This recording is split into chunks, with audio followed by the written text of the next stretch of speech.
Hi, I've just taken 5 minutes out from the Renewable Energies World Conference and Expo here in Kuala Lumpur just to share with you the key points that I made in my presentation just a few minutes ago. The first point was to say, really, is there an opportunity for this part of the world to benefit from the use of energy from waste? And the answer to that question is yes, there is, but only if you get two fundamental components right. The first one is the technical project issues, and the second one is public acceptance. In terms of the technical project issues, there are a number that you must get right in order for this technology to work. The first one is, do you control the waste? Have you got the waste in a format that you can actually collect it and deliver it to an energy from waste plant quickly?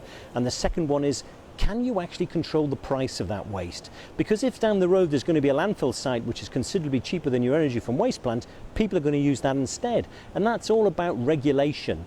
Are you in a position where you can introduce regulations to really make sure that the most efficient and environmentally acceptable forms of waste management are going to be introduced?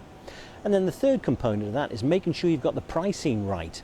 Can you get the price on the gate right? And is the price that you're going to get for your electricity the right price? Heavily subsidized electricity pricing in this part of the world can cause all sorts of problems to the financial model.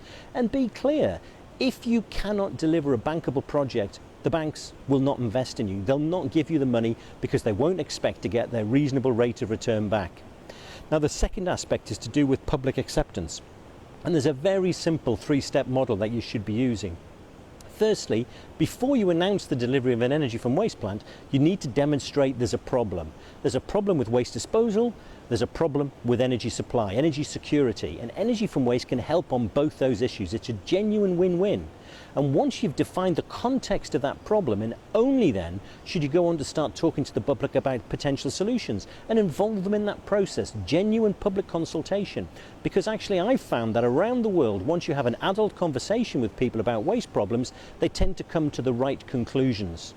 And then the third element is that once people are starting to look for a solution and they have a desire to come up with some kind of new treatment process, then you can feed them the correct information to allow them to say that these are the technologies available, which one's right for us? And you'd be amazed at how many times that process comes up with energy from waste. So simple, 1, 2, 3.